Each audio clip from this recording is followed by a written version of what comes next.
Okay, Mario Ridolfi, 1904, 1984. Because I couldn't find an article in English on Wikipedia about him.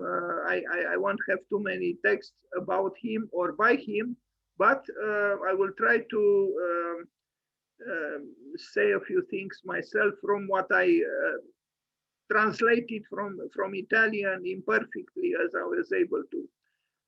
So this architect will surprise you, I think, with his unspectacular and unsurprising architecture. This was the man. I understood he was born in a family of artisans in construction. I don't know exactly what that is, but that was the translation through Google Translate from Italian. Perhaps, perhaps I imagine blue-collar workers in the field of construction. I imagine he had modest beginnings, but he arrived to be considered very highly in the field of architecture. And you'll see even some, this is very interesting, this man who actually conceived and built a very subtle and very discreet architecture, he also has some almost futuristic projects, quite audacious. Strange, I was in 1982 in Rome. He was still alive. He died in 1984. If I knew he was alive, I would have probably tried to find him. Some drawings. His drawings are very special, in my opinion. I think you will understand very quickly why.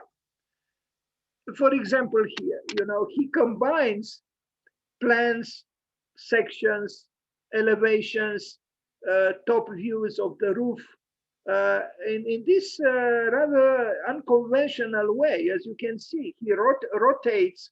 Well, in this case, is in a way explainable because the plan is kind of circular, although it has straight lines, but it is circular in a way. And but his drawings have a specific beauty because of this, that he's presenting his project and his ideas in this rather unconventional way.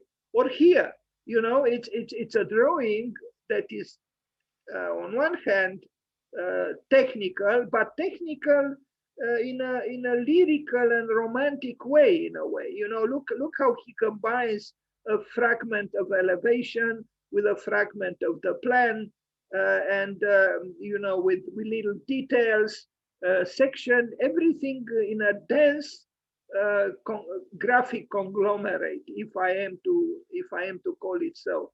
He was truly very concerned about how you place a brick above another brick, and this meaning in a general sense the act of construction, the process that gives birth to a building.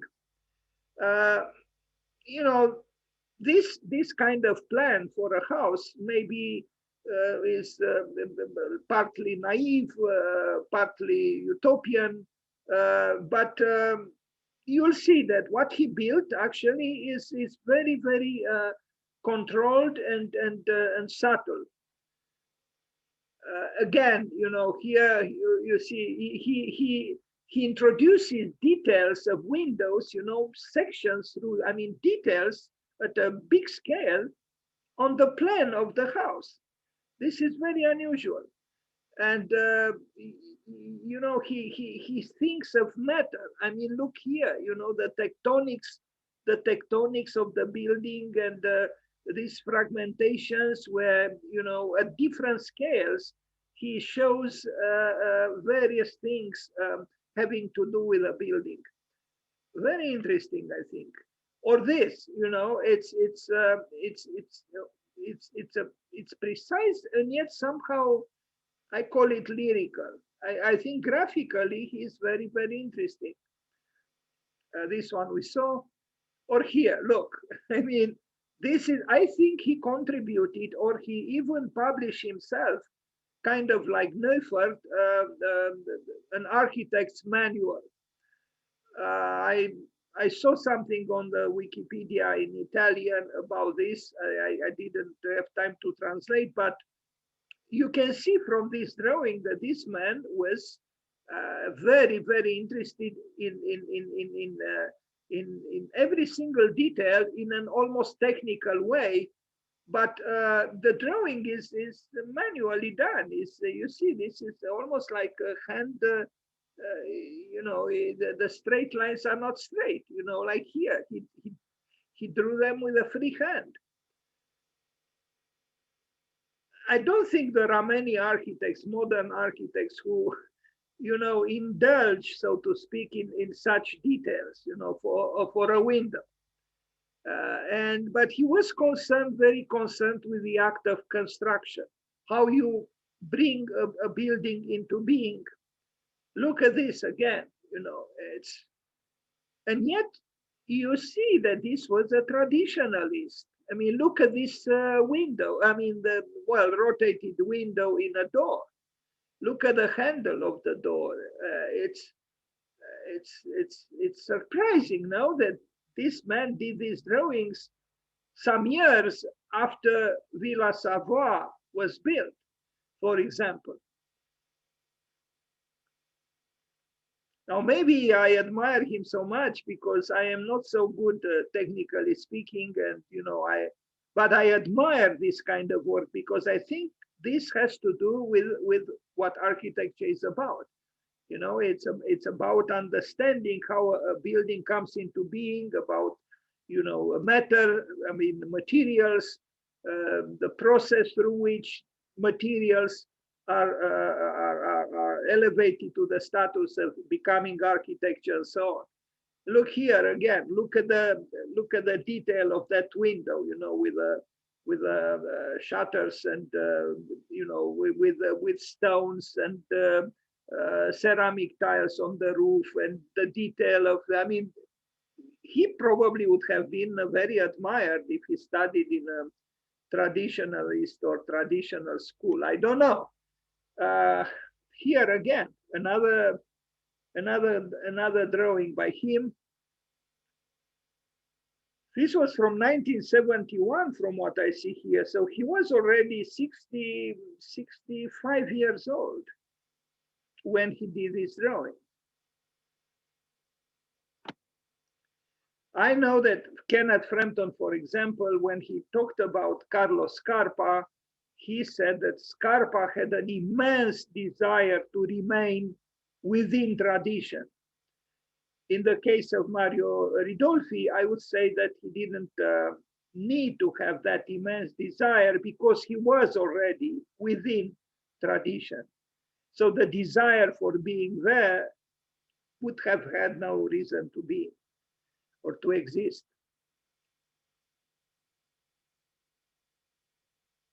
It's a little difficult perhaps to understand where he innovated, because looking at, you know, such drawings or this one, you would say, well, this man, yes, obviously he was an architect, he knew how to, but what did he innovate? There doesn't seem to me to be a lot of innovation here.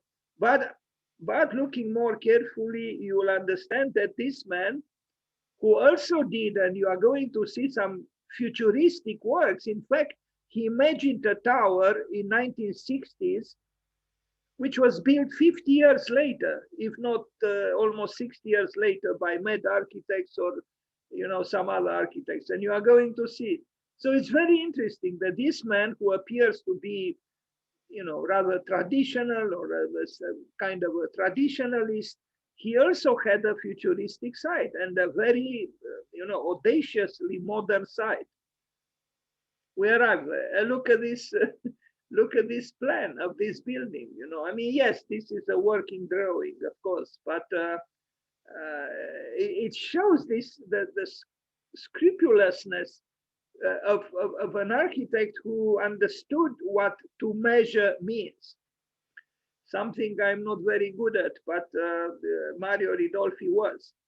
And I like the density of his drawings. It was as if he tried to save paper. I mean, look what's going on there, you know.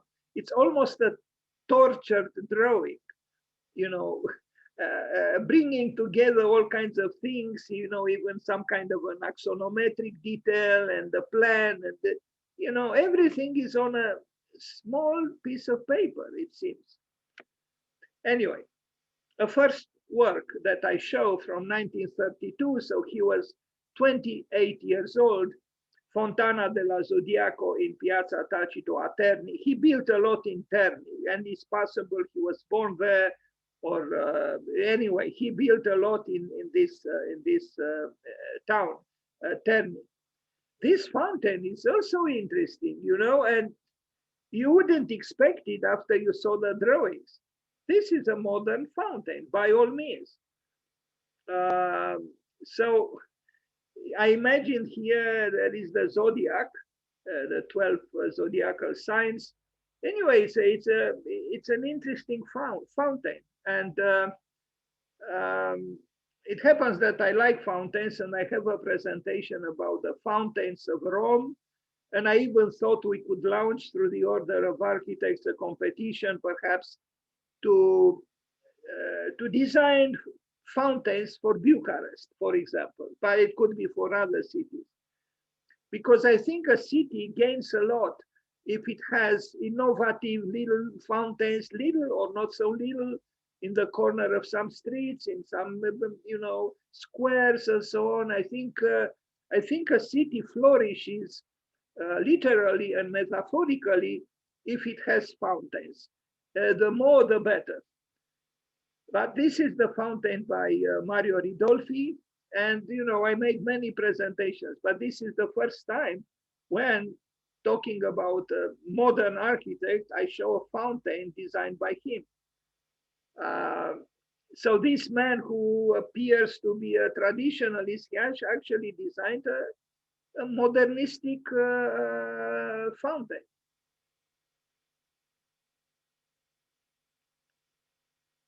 So he was 28 years old when he built this.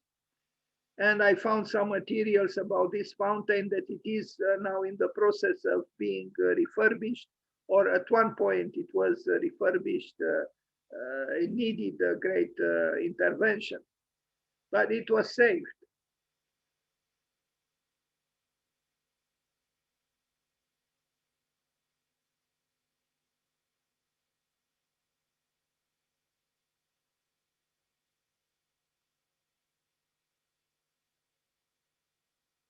Well, Piazzale Cristoforo Colombo, well, the Native American Indians had no reasons at all to love Cristoforo Colombo. But we are in Italy here, not you know, some reservation for North American Indians, because this is what the white men did to them. You know, they placed the Indians in reservations. You know, just like, you know, they place animals in zoos. And then they built casinos for them to entertain them and destroy them totally. And anyway, I should not get into this subject. Edificio Postale, this is a postal office in Rome and is one of his best known works, quite modern, 1932. Look at this. You know, if Alvaro Siza built something like this, let's say, some years ago, you know, it would have been published in everywhere. But this was built by Mario Ridolfi almost 100 years ago. Well, 90 years ago, 89 years ago. And again, looking at this building, you didn't see that man who did those, you know, tortured and torturous little drawings, fascinated about this little detail of a certain window. This is a modernistic building, even by the standards of today.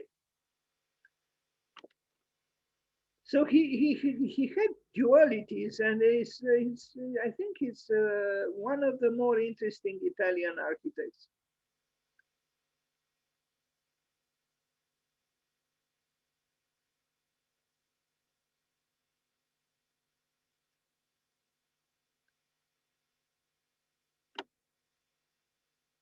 I mean, you know, even the interior. Look at the phone and look at the ceiling.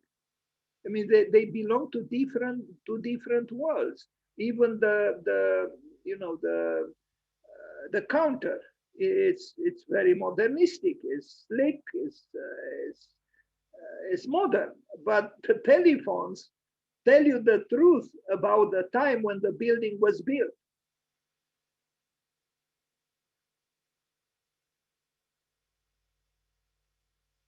Sorry, the resolution is not great, but you have an idea about how the plan of the building was and is. Here it is.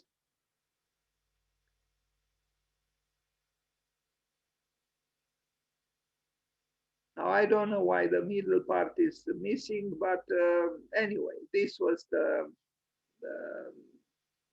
shape of the plan.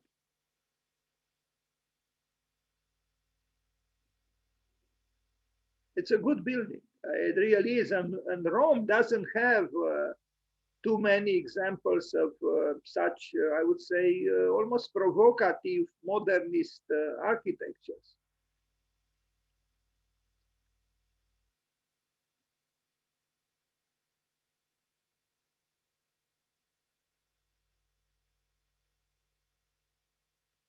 Okay, for this one, I couldn't find, I repeat, sometimes I really struggle to find some pictures because he is not so well known. He also had a partner, and maybe these complicated matters. I only searched for Mario Ridolfi, but he worked with an architect. Istituto Tecnico Bordoni, this one also, I don't think I do have for this one a picture. Unfortunately, around this time, 1935, his architecture began to make some concessions towards fascism. I don't know if he was associated formally with a fascist regime, but at that time, many architects and artists even sympathized with Mussolini and so on. So the architecture shows this, you know, rationalism, which was kind of, you know, the part of the aesthetics cultivated by Mussolini. And this can be seen in the Eur you know, part of Rome. Casa, this one, look, I was talking about, this is almost a fascist architecture as it was conceived in Italy, because in Germany, things were a little bit different. Actually, it would be an interesting subject to talk about Hitler and Mussolini and their architecture, kind of, you know, in a dialectical way, to compare, you know, the two mentalities behind the two so-called friends, if we are to consider that they collaborated in the deadly tragedy called the Second World War. Palazzina, Palazzina, Colombo, again, you know, it has to do with Colombo, Christopher Colombo, Mario Ridolfi. This is fine. I mean, you know, this could have been built today, and it even has a lot of green, a lot of trees, and thus it is, you know, fighting the climate change. Today, yesterday, I read that the former president of the United States, Mr. Carter, Jimmy Carter, who was ridiculed for years, for many years, for being a so-called weak president, he seems to be reconsidered. And now he's 96 years old, and he's viewed more and more favorably. Why? Because people realize that the so-called weak president actually advocated with 50 years ago a lot of attention to the climate change, you know, not to abuse nature, not to decrease the amount of oxygen in the air, to drive less. So he was very unpopular then, but 50 years later, he became almost like a visionary man. So there, things change, mentalities change. And after people had enough of Mr. Trump, they appreciate Mr. Carter, who fought for justice. He even, a very interesting man. He even hired to be the nanny of his own daughter, a woman who was accused wrongly for committing a crime. And she spent, I don't know how many years in prison. Isn't it interesting that the president of the United States hires a black woman who was condemned for and spent time in prison for a crime which apparently she didn't commit, and this man hired her to help his daughter. I find this very interesting. Anyway, another building by Mr. Ridolfi, Mario Ridolfi. I mean, look at this building. This is a clear-cut modernity, modernism. If this was built in Finland by maybe even Alvar Aalto, or in Romania, maybe by Horea Creangă, or, this building is without any kind of doubt a modern building. But you saw the drawings of Mario Ridolfi. We'll arrive also at some buildings. Something happened to him after the Second World War. This is a drawing which, even in the manner in which it is drawn, is inspired by Le Corbusier. Le Corbusier used to draw the trees just like Ridolfi did here. Now, of course, there are also curious things like here, this kind of naive, section through the underground.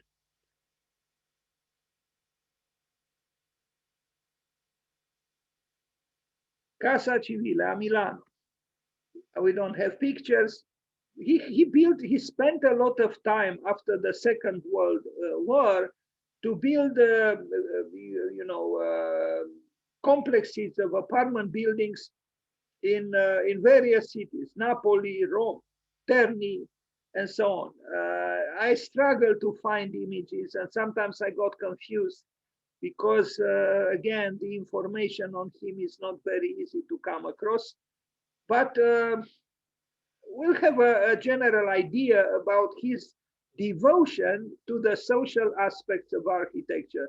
And I think one has to be admired for this, in as much as a president of the United States is to be admired if he spends time thinking about social issues. And I was referring to Jimmy Carter. Now we are at Mario Ridolfi. Well, maybe these pictures are not very relevant, but just to have an idea about what he was building immediately after the war. His partner was this man. He seemed to be German, Wolfgang Frankl, or Austrian, and they worked together for many years. This one I don't have. Casa Lucioni. I think I have only this picture, but this drawing, this picture already is connected or can be connected with the drawings that you saw at the beginning. And look at this. I mean, maybe the resolution of the picture is not great, and that's why it's so, dense and unclear. But it's something in the manner in which he drew that made such a drawing possible. And even, I mean, even if the resolution is not great, it shouldn't look like this. It's something about the way he drew that made such an image possible.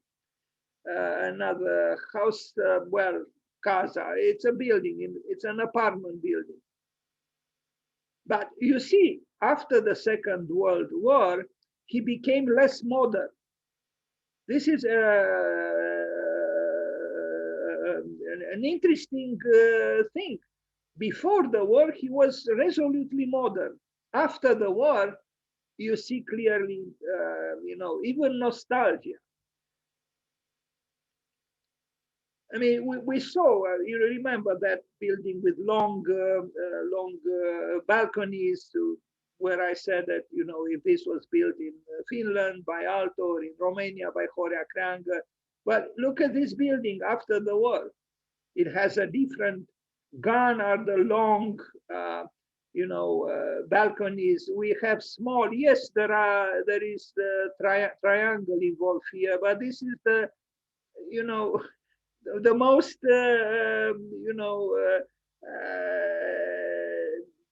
audacious. I used the word again before, and sorry for repeating myself. Invention. Otherwise, the building is rather, tradition. And it seems he didn't actually want to make something extravagant. And I think his reticence is a quality. Now here you can see too much, but these are a little more modern. Um, Here you will see some stairs, these stairs outside, which will strike you as being, very questionable in terms of functionability. You look here. There is no horizontal surface in front of the door. So if you are to open the door, you just stand up on the one step on the and I guess it works. I mean, he was an educated architect, but if we do something like this in school, this would be immediately circled with red, and the grade would be accordingly low. But Mario Ridolfi didn't seem to care about this, and I have seen something similar by another important architect some days ago. I forgot his name, but it seems what we think is the unthinkable. Some very knowledgeable and educated architects think is quite possible. Um, anyway, but look at the ornamentation on the on the parapet. It's traditional, no? Otherwise, also what is at the top. Otherwise, the building, I would say, it has an obvious modernity. But there are these interventions which make it more ambiguous.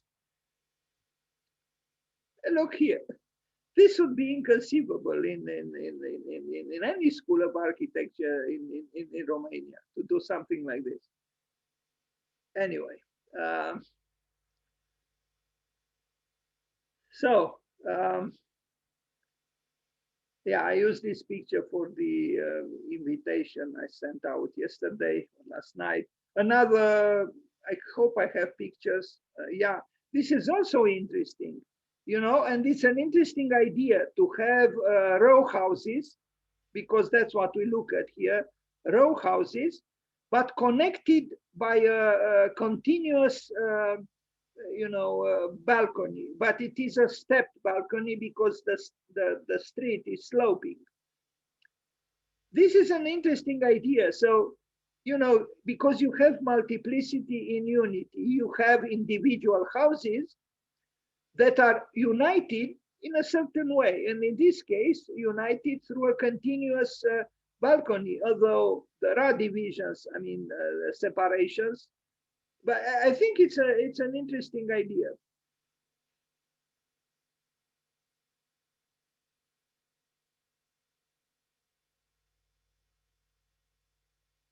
Because if this was not here, you would have seen clearly, separated buildings. But this creates a sense of unity, and thus I think you have variety in unity, which I think is almost an ideal to have both. It's a large complex. I don't know if he built all of these buildings, but it does seem that they belong to the same, the same author, if I am to use this word.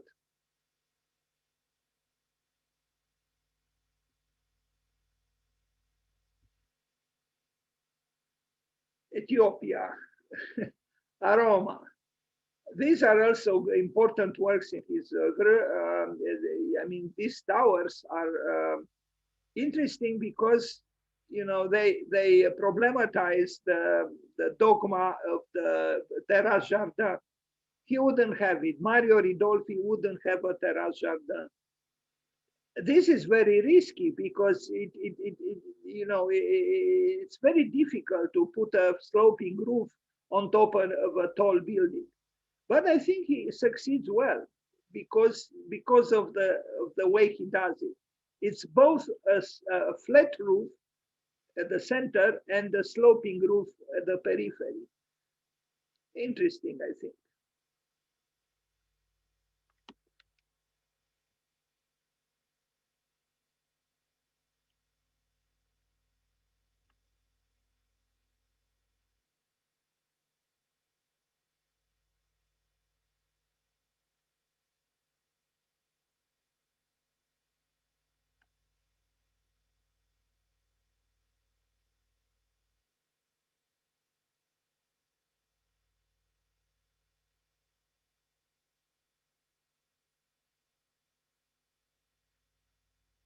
I think this man spent time and interest and exquisiteness, to externalize the structure of the building properly. But look, there are some interesting details here. He was a subtle architect. This is not a building that screams at you, look at me, but it is a building which, if you are careful enough and interested enough to study, you realize that this is a skillful architect who did these buildings. You see here the plan. Sorry for the resolution.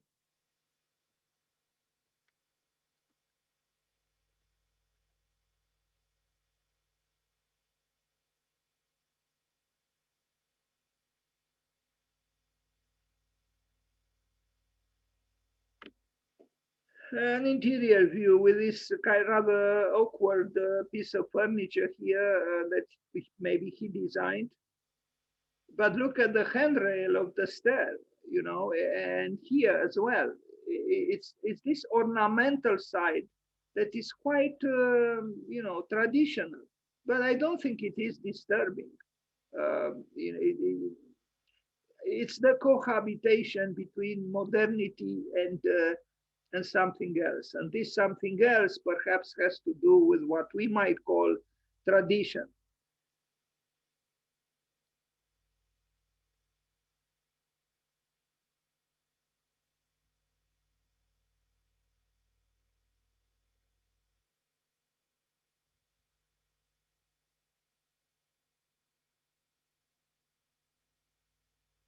So he built all these towers here, viale Etiopia.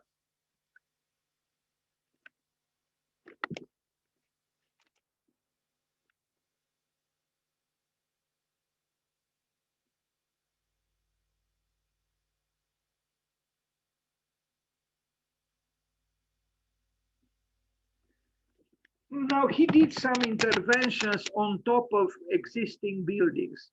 And you're going to see two examples. This is one where he, on top of a building which wasn't so-called modern, he placed an intervention, just like it is in the case of Bucharest, where the building of the Union of Architects is, where you have the cube of modernity on top of an old building. Here is not quite the cube of modernity, but it's a cubistic, whitish architecture, which is definitely modern.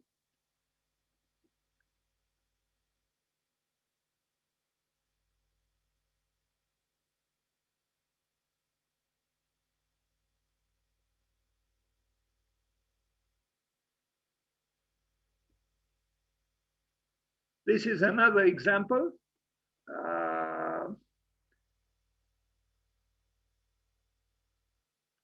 And we will see another one rather interesting, where he built a little village, so to speak, or a small house on top of an apartment building.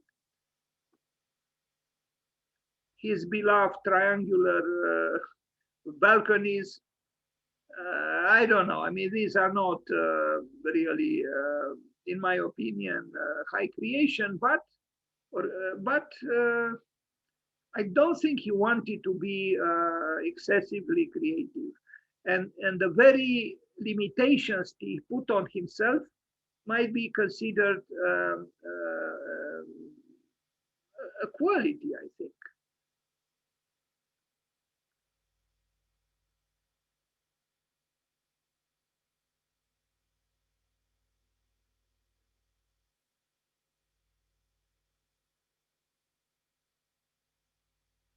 Now here we see this is what he built, not on earth, not on land, but at the top of another building, on the terrace of another building.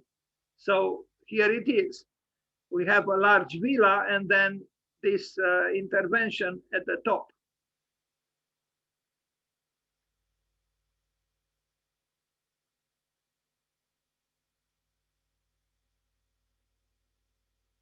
A pastoral villa on top of an urban, less pastoral and larger villa. This makes me think of a built work by Massimiliano Fuchsas, who built a tormented and maddened somehow little village on top of a city hall in Italy. It's too bad I don't have here a picture, but I was very surprised that he was able to convince the client to do something like this. Maybe with another occasion, I will show that work. Another Quartiere, no picture here. Edificio a Torre in Napoli. I don't think I have pictures here either. I couldn't find them. And this is Casa Franconi, but I will come, we'll have some pictures later of this. Now this is an interesting school that he built. I think it was a school, I mean, it was named on Wikipedia in Italian Scuola Materna, the maternal school, but I think it was a school for orphans. And I like this work. It's, you know, in a modest area, and it's a sensitive work.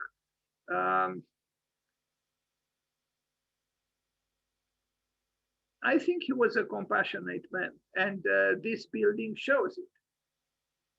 Sorry about the plans, the resolution is not great, but just to have an idea, we'll have other images with this work.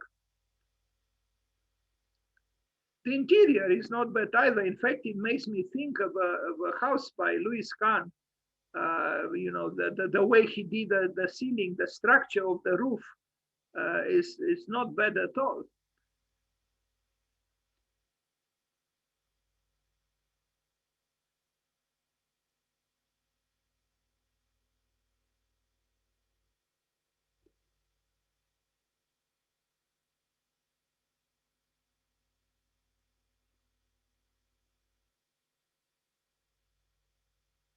And I think part of his way of doing architecture was derived from the fact, you see even here, it's a rectangular room, it's a square, but then he introduces a polygonal figure which attempts some kind of a rotation.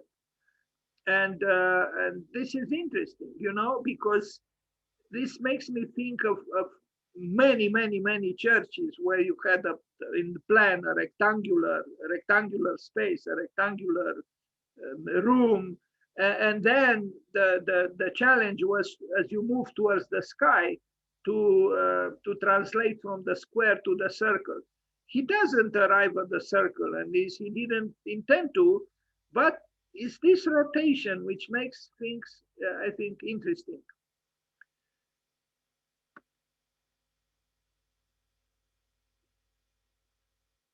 Bad pictures. there is even this building was done by him, and we are going to see other pictures with it.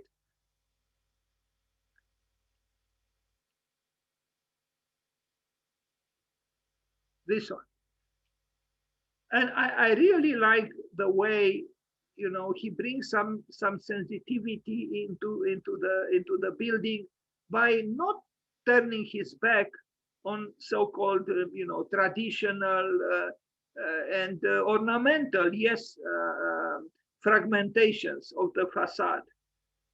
This shows sensitivity, and also shows, I think, a desire for continuity, to continue, not to break. And usually modernity is about breaking away from the past. Mario Ridolfi doesn't break away from the past. Although we saw a few works at the beginning, and we're also going to see some, you know, rather unconventional, unconventional, so to speak, projects. I like this building. You know, it's exactly because of its ambiguity. Is it modern? Yes, it is. But then there is something else which makes things complicated somehow. And it's this affection he has for ornamental interventions, discreet, but yet, you know, discreet, but it's easy to observe them, despite the fact that they are, you know, reticent. Now, really, if we look at this corner of this building, is this worse than, you know, the sleek aesthetics of Miss van der Rohe? Here you have, you know, matter. You have stone, you have ceramic tiles, you have wood. I don't know. I find this more attractive. You know, it's warmer. It's more gentle. You know, and it's more rich. It's richer. In my opinion, it is richer. You know, our fascination with the Barcelona pavilion, let's say, you know, the Farnsworth House by Mies. Okay, they are good buildings. I agree. But is this inferior just because it has the you know, the inspiration in a way to send a clin d'oeil towards the past? I don't think so.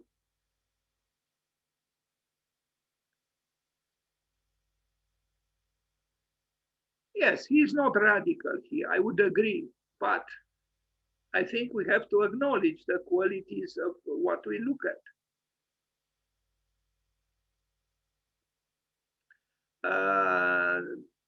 Here again, he plays with octagons, but unfortunately, I only have two pictures. Here it is, and it's very. It almost moved me, you know, because it's very Italian on one hand, you know, when they look at these long, I mean, elongated windows, and then the rotated rhomboidal windows at the top. And, you know, I think it's an interesting work. Maybe not spectacular, but don't we have too many so-called spectacular things in the world? Here we have the otherness of not being spectacular. This is an important building by him, and we already saw drawings of this house. 1966, so he was 62 years old when he designed it. We saw this drawing already, and this is the house, the built house.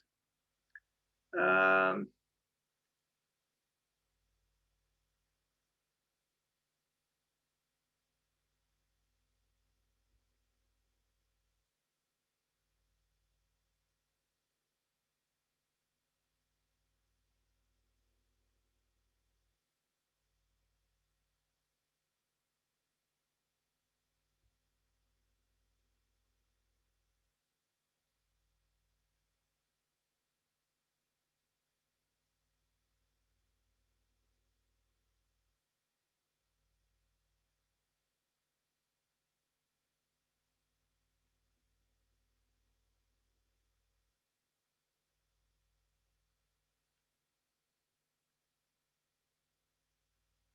know, maybe in the dialectics between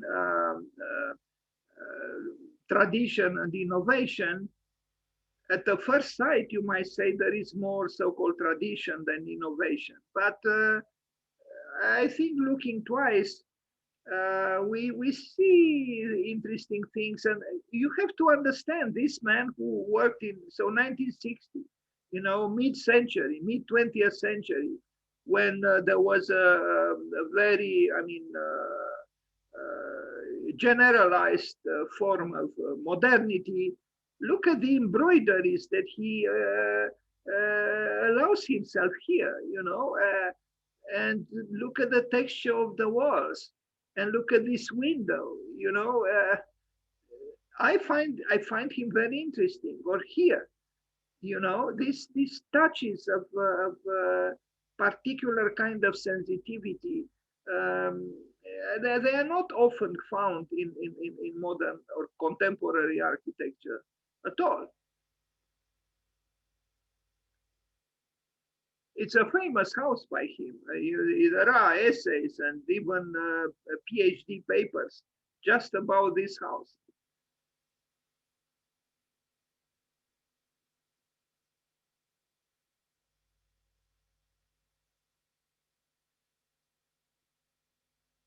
Every square inch, every square centimeter, it seems, was important for Mario Ridolfi. INA-Casa. I really like the way he plays this section through the building here, you know, emerging from the roof of the elevation. Nice. Freely spirited. I mean, this was not done with a T-square, it seems, or you know, it's manual drawing at its freest.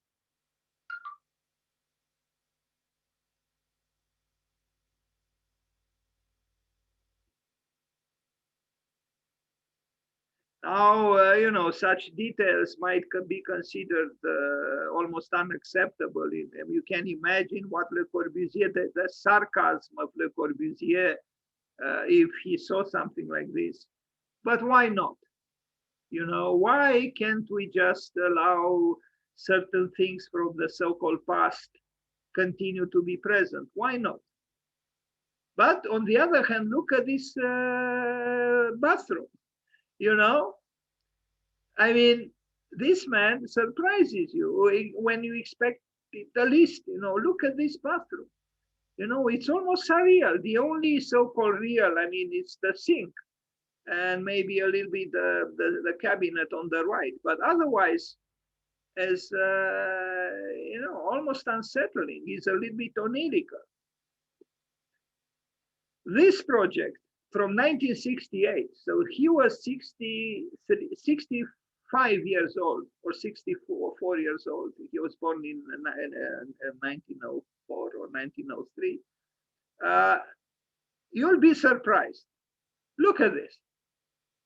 You know, this architect, you know, in 1968, if you do something like this today, you know, with parametric design and, you know, all kinds of helps from technology, you'd say, sure, we have a another twisted building. But he did this project. It was not built in 1968. So the so-called traditionalist, you know, found a way to surprise us. In plan, yes, there are references to what we saw already.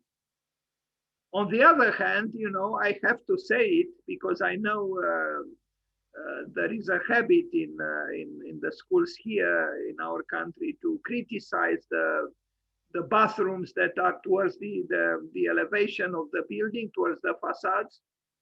Well, not only that they are in the facades, but they are actually the most you know, obvious and the most, in a way, dramatic. If we realize that they are represent these beloved triangles, he loved triangles. He placed the bathrooms right here, emphatically, and they became ornamental in a way physiognomy or physiology, I don't know what is correct, of the plan. So there, and this was done also by Kiyonori Kikutake in Japan. It's done all over the world. So I think we should break the dogma with, no bathrooms in the facade. Why not? Mario Ridolfi did it, Kiyonori Kikutake did it, and there are other architects who did it. So I think we could do it too. And there's nothing wrong with it. The only problem is, in our case, sometimes is that, we are deficient at making things function properly, and then you could have all kinds of leaks and so on. But even that might not be a bad thing if we consider that Wolf Briggs advised us with his words, let it bleed, let it leak. Look at this. This is what this man, and he was playful with them. He enjoyed placing them, kind of like, how do you call it in English now? I'm beginning to forget this language. Like ca niște mărgele în limba română, sau ca o, cum se numește? Da, mărgele, nu? În jurul gâtului unei persoane, unei femei. Aceste băi, these bathrooms. Yes. Now, I don't know why this was burned like this, and you'll see other pages from this project also burned like this. Maybe the man was smoking incessantly and something happened, or he was self-destructive with this project. This is a model. It was not built, but it could have been interesting if it was.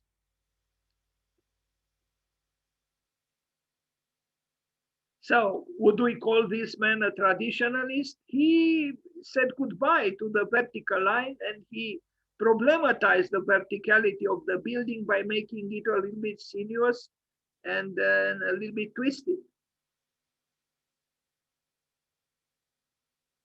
I actually like these, somehow these accidents, that sabotage the paper, and show the vagaries of change, or lack of change, or it's the hazard of life. I wonder if we could design buildings like this, where we allow certain parts to be affected by an imaginary fire. I even thought of the possibility of having wrinkled buildings. Yes, wrinkled buildings. Why not? How would they be? Or clădiri cu riduri.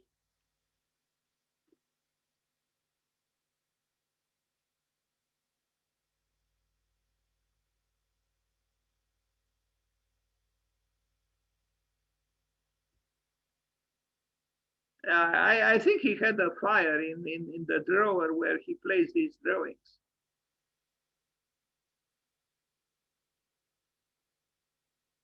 Fine line drawings, pencil drawings.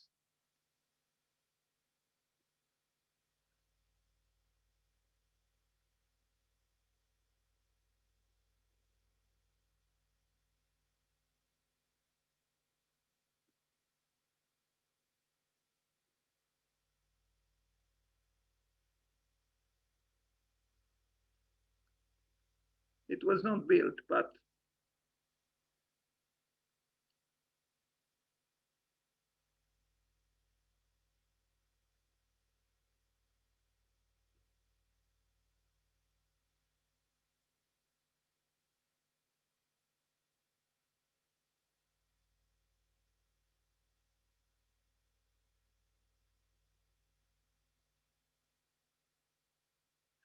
even the shape of the parking lot is interesting. Not too many parking lots in the world with this kind of shape.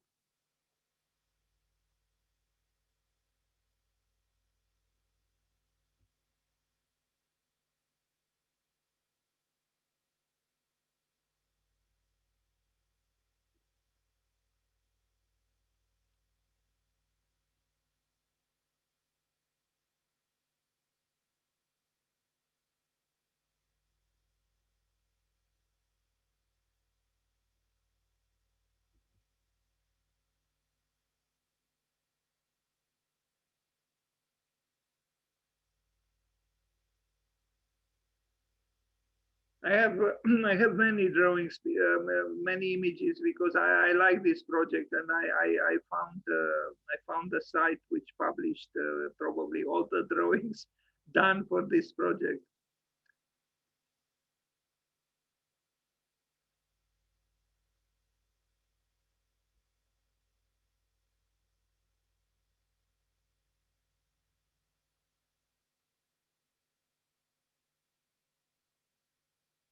I think projects are important, even if they don't get built, but they represent something for architecture, for the spirit of architecture. And if they are creative enough, I think they will remain. They will subsist. They will endure the passage of time.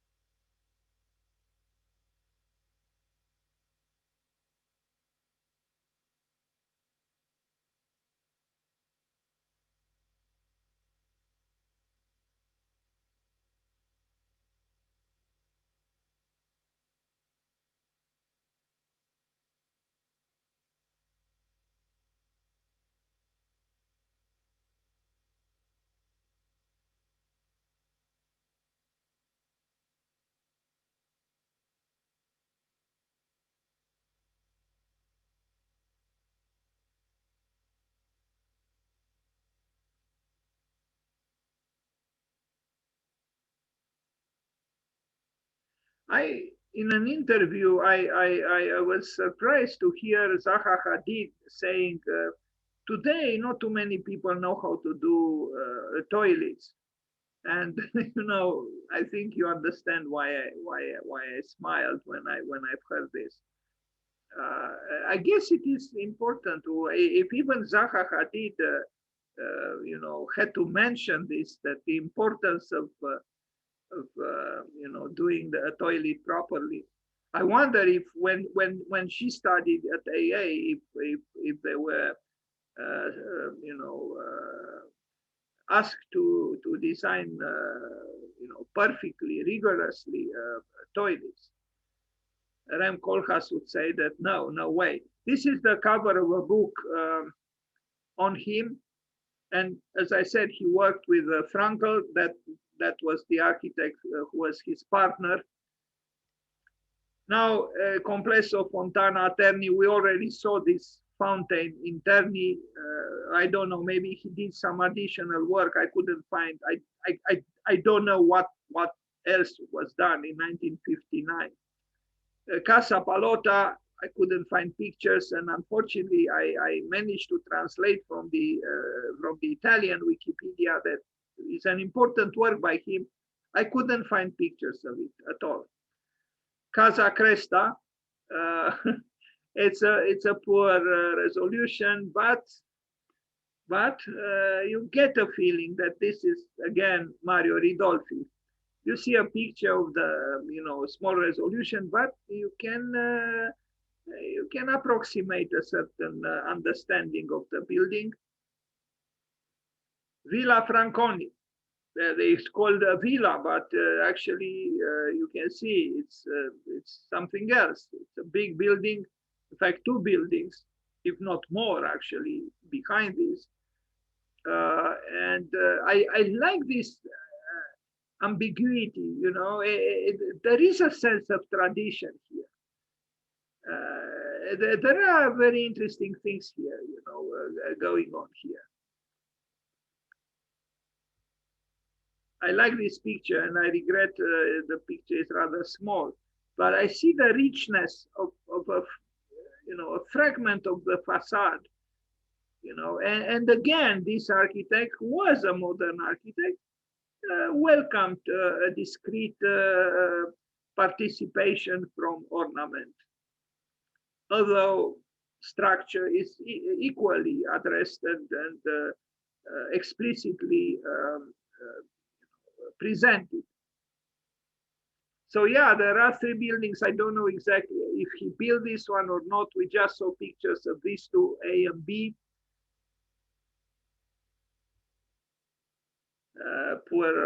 Again, a poor picture. Now, Casa Briganti in Terni, 1959, 1966. What can we say? An urban apartment building, maybe not as interesting as the previous one. Once Casa Lana, yeah, that's all I have. This drawing.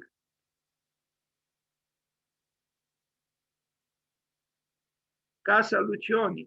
We saw already this one, and this picture I couldn't find another one. Casa de Bonis. I would have liked to see more in detail these buildings, but I couldn't find pictures. Maybe if I explored further, who knows, open some, hidden website or link, and it's possible.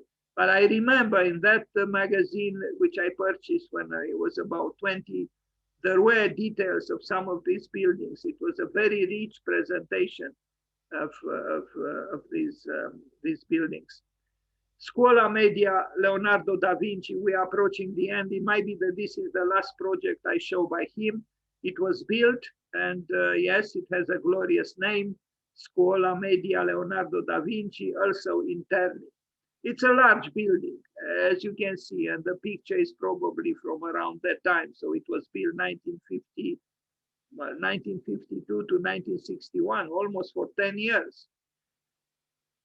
We recognize the automobiles, that used to show up sometimes in Romania in the 70s, small Fiat. And anyway, Italians love cars and soccer, so they are not the only ones, of course. This building appears to be, rather pedestrian, but I don't know. Maybe his upbringing, his modest beginnings. I imagine he was not born in an affluent family, made him,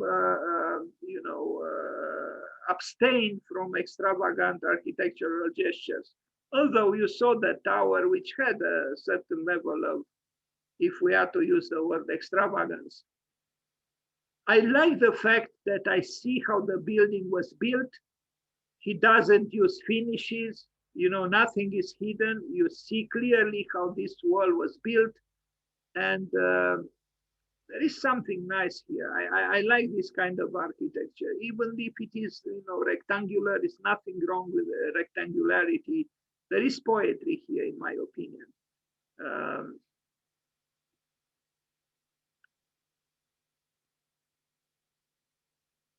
I mean, look, this is a fragment of the facade, but there is richness here. And I think this richness has to do a lot with what usually modern architecture rejected, and that is ornament. There is ornament here, there is another ornament here, another one here. You see, just in this small square, so to speak, this fragment, there are variations. And this creates a richness which cannot be denied.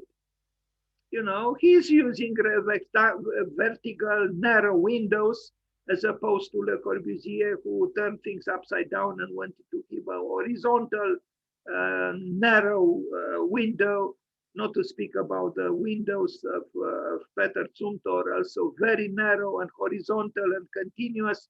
This man is going against modernity, but going against modernity makes him actually exciting and enticing. Even here, I do think that if we follow this path of bringing together structure and ornament, we bring more sensitivity to our buildings. Plus, we have also a discrete form of ornamentation in the very, way in which the wall was built. I could take very nice pictures just looking at this wall. So this is not a blank white wall. It's not a dry, boring, frigid wall. It's not. It's alive. Yes, the drawing is as it is. It's the geometry is rationalistic, But what I see here is a sensitivity that gives poetry, I think, to the building.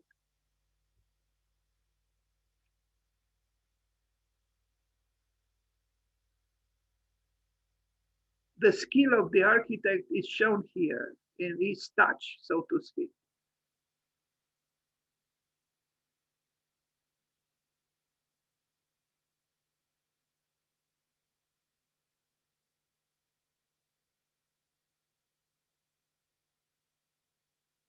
The handrail here too, you know, this is a handrail which, as opposed to the obsession with horizontality that existed in modern architecture, he has here vertical elements quietly and nicely, one after the other.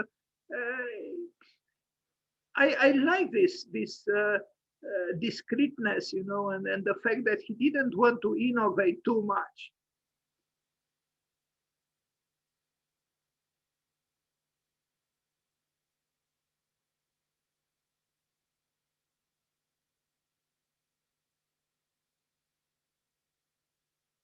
Thank you. And happy birthday, Mario Ridolfi.